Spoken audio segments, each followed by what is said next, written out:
दोस्तों, भारत में पिछले कुछ सालों से धड़ल्ले से एक कन्वर्जन की प्रक्रिया चल रही है। ऑलरेडी भारत के कई इलाके ऐसे हैं जहां पे अगर आप रिलीजियस डेमोग्राफी देखें तो पूर्ण रूप से बदल चुकी है। अब इसमें अगर आप देखें तो अब फाइनली इस पर एक लगाम लगती हुई दिख रही है, क्योंकि जो कन्वर्जन गिरोह है उनका सफाया शुरू हो चुका है। दोस्तों, यहां पे आपको बताना चाहूंगा, पिछले एक साल में दर्जनों एनजीओ का एफसीआरए लाइसेंस कैंसिल हुआ है, लेकिन एक न्यूज सामने आया है जिसमें हमें यह पता चला है 5 प्रमुख एनजीओ हैं जिनका एफसीआरए आज आप देख सकते हैं कैंसिल हुआ है। दोस्तों, यहां पे कुछ एनजीओ, इनमें से अगर आप देखें तो 3 एनजीओ रादर ऐसे हैं जो कि खुलेआम ग्लोबल क्रिश्चियन ऑर्गेनाइजेशंस के साथ जुड़े हुए थे और भारत में क्रिश्चियनिटी को बड़े ही सिस्टमेटिक तरीके से फैला रहे थे। कैसे फैला रहे थे वो भी बताऊंगा। और इसके साथ अगर आप देखें तो दुनिया भर में क्रिश्चियंस पर भारत में अत्याचार हो रहा है, इस प्रकार का न्यूज भी फैला रहे थे। वैसे कुछ एनजीओ का लाइसेंस कैंसिल हो चुका है। दोस्तों, ये जमीन भी हथिया रहे थे गांव गांव में और धांधली भी कर रहे थे। पर दोस्तों, अभी भी अगर आप देखें तो एक बड़ा एनजीओ है जो कि बचा हुआ है। कौन से एनजीओ की बात कर रहा हूं? मदर टेरेसा का मिशनरीज ऑफ चैरिटी। दोस्तों, आप देख सकते हैं जनवरी 2022 की न्यूज है जब उसका एफसीआरए लाइसेंस कैंसिल हो गया था, लेकिन एक हफ्ते में एफसीआरए लाइसेंस वापस रिस्टोर कर दिया जाता है। दोस्तों, अब आप सोचेंगे मदर टेरेसा के बारे में बोल रहे हैं, क्या क्या हो गया? देखिए दोस्तों, मदर टेरेसा हो सकता है कुछ लोग कहते हो कि सेंट है, तो यहां पर दोस्तों कुछ लोग ऐसे भी हैं जो इनको सिनर कहते हैं। आप देख सकते हैं दोस्तों, एक प्रॉपर डॉक्यूमेंट्री है इन पर जो सामने आ रखी है, तो उस पर हम कुछ चर्चा भी करेंगे और जानेंगे क्या इसका नंबर अगला होगा। क्योंकि जो भी कहिए दोस्तों, रिलीजियस जील में ही जो भी अगर सेवा भी की जाती थी तो वो रिलीजियस जील में, कन्वर्जन के जील में अगर हो रही है तो क्या वो सेवा सेवा है? क्या वो बिना किसी एक्सपेक्टेशन के जब आप कुछ चीज करें तब वो सेवा में सेवा समझता हूं। लेकिन यहां पर दोस्तों इसका अभी भी एफसीआरए लाइसेंस कैंसिल नहीं हुआ है, तो इस पर कब होगा? तो आइए इसका क्या होगा इस पर भी चर्चा करते हैं। इससे पहले आगे बढ़े, आप लोगों से निवेदन है, वीडियो को लाइक कर दीजिए, शेयर कर दीजिए और चैनल सब्सक्राइब कर लीजिएगा, बेल आइकन जरूर दबाइएगा। दोस्तों, आप लोगों की सपोर्ट की आवश्यकता है, आप लोग वीडियो शेयर करें, क्योंकि अचानक से अगर आप देखें तो हमारे पिछले कुछ वीडियोस के बाद व्यूज गिरे हैं। आप समझ रहे हैं किन वीडियोस के बाद क्या हुआ है, कौन सा तबका एक्टिवेट हुआ है, तो यहाँ पे आप लोगों से मदद की उम्मीद है। दोस्तों, क्या है न्यूज में, अगर आप देखें तो मिनिस्ट्री ऑफ होम अफेयर्स ने एक लिस्ट निकाला है जिसमें 5 प्रोमिनेंट एनजीओ हैं जिनका एफसीआरए लाइसेंस कैंसिल कर दिया गया है। आइए पांचों को एक एक करके देखते हैं। उससे पहले जान लेते हैं क्या ग्राउंड फॉर रिवोकेशन है। दोस्तों, किसी एनजीओ ने रिलीजियस कन्वर्जन किया है, तो किसी ने फॉरेन ग्रांट से जो पर्पस के लिए दिया गया था उसके सिवा कुछ और पर्पस किया है, यानी रूल्स का वायलेशन किया है, तो किसी ने जमीन हथियाया है, लैंड को मिसअप्रोप्रिएट किया है। तो आइए देखते हैं, सबसे पहली बात करते हैं इवेंजेलिकल फेलोशिप ऑफ इंडिया, ईएफओआई की। दोस्तों, इसकी स्थापना भारत में 1951 में हुई थी। इवेंजेलिकल अलायंस है, नाम से ही पता चल रहा है कन्वर्ट करने के लिए एक ग्लोबल अलायंस का ये भी हिस्सा है, जिसके अंतर्गत ये क्या करता है, फॉरेन, जिसमें इसमें अगर आप देखें तो कैपेसिटी बिल्ड करता है, सॉलिडारिटी यानी एक दूसरों के साथ भाईचारा जैसा करता है। किस पर्पस के लिए?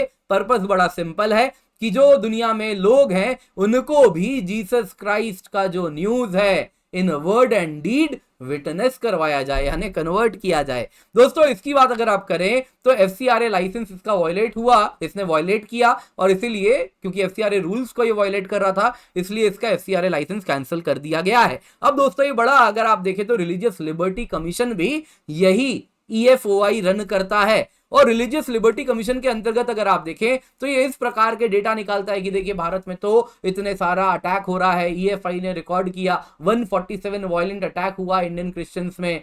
2014 में जब से बीजेपी पॉलिटिकल पावर में आई है तब से इतने अटैक्स हुए हैं। 2019 में ईएफआई ने 366 वायलेंट अटैक्स विटनेस किए हैं क्रिश्चियंस पर। तो इस प्रकार का ये डेटा इकट्ठा करता है और persecution.org, वैसे ही आप देखें तो क्रिश्चियनिटी टुडे, इन सबको प्रोवाइड करता है और ये ग्लोबल मीडिया में इसे कवर करते हैं। वैसे ही फ्रांस में लेमोंड में आप देखें, Hindu extremist ruthlessly Hunt down Christians in India. तो इस प्रकार का जो पूरा का पूरा नरेटिव सेट किया जा रहा था कि भारत में क्रिश्चियनिटी का, क्रिश्चियंस का परसिक्यूशन हो रहा है, वो सारा जो कहानी गढ़ने का काम था वो यही कर रहा था। तो फॉर्चुनेटली इसका एफसीआरए लाइसेंस कैंसिल हो चुका है। दूसरा सुनिए, यहां पर दोस्तों चाचा नेहरू आ जाते हैं।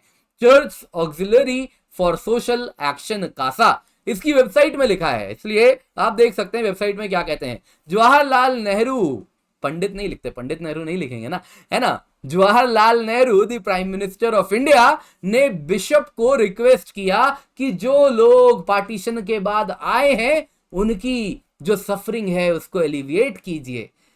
सोचिए जरा, वो पार्टीशन से आए हुए लोग हैं जो कि अभी रिलीजियस परसिक्यूशन फेस करके आ रहे हैं, जस्ट अभी आए हैं, और उनको उनके प्रॉब्लम्स को सॉल्व करने के लिए ये एक बिशप को पकड़ते हैं और वही ये कासा नाम की संस्था बनाते हैं। पर्पस क्या होता है कासा का? जो लोग अभी अभी रिलीजियसली परसिक्यूट हुए हैं उनको अपने रिलीजियस जील से कन्वर्ट कर दिया जाए, church Auxiliary for Social action. तो दोस्तों कासा यहां पे अपने काम के लिए फॉरेन डोनेशन भी लेता था। जर्मनी से पैसे आ रहे थे, यूएस से आ रहे थे, स्वीडन से आ रहे थे। अभी रिसेंटली मणिपुर में ये एक्टिव था। अप्रैल से जून 2023 के बीच में बस कुछ महीने में 10 करोड़ रुपए करीबन इसके पास आए हैं। टू बी प्रिसाइज 9,63,65,95 रुपए। अब दोस्तों यहां पे अब आप किसको भी ब्लेम कीजिए, है ना। अगर मैं रिलीजियस लाइन को कोट करूं तो वही कहूंगा, throwing sheep to the wolfs, वही यहां पे नेहरू जी ने किया था। आप समझ सकते हैं मैं क्या कह रहा हूं। अगला देखते हैं, CNI church of North India SBSS synodical board of social service. 1970 में इसकी स्थापना हुई थी और इसका पर्पस क्या है? SBSS का पर्पस है कि जो रूरल इलाके में चर्च का विंग संभाला जाए।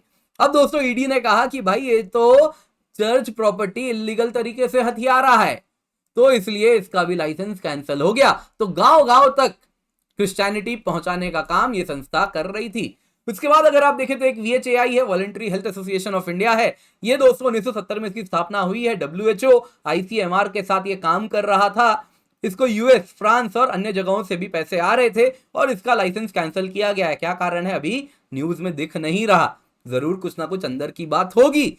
क्या US और फ्रांस से पैसा आया है, उसका क्या ये इस्तेमाल कर रहा है? कुछ ना कुछ तो आया होगा। याद रखिएगा कोविड के बाद काफी ज्यादा फार्मा सेक्टर में काफी ज्यादा दुष्प्रचार वगैरह भी फैल रहा है। क्या हुआ है मुझे नहीं मालूम, ना ही अभी मीडिया में कुछ आया है। इसके बाद अगर आप देखें तो अगला है Indo global social service society. ये क्लाइमेट रेजिलियंस में काम करता है। अब दोस्तों हमने देखा है क्लाइमेट चेंज के लिए जो काम करते हैं, अक्सर डेवलपमेंट को रोकने के लिए काफी सारे फेक प्रोटेस्ट वगैरह भी ऑर्गेनाइज करते रहते हैं।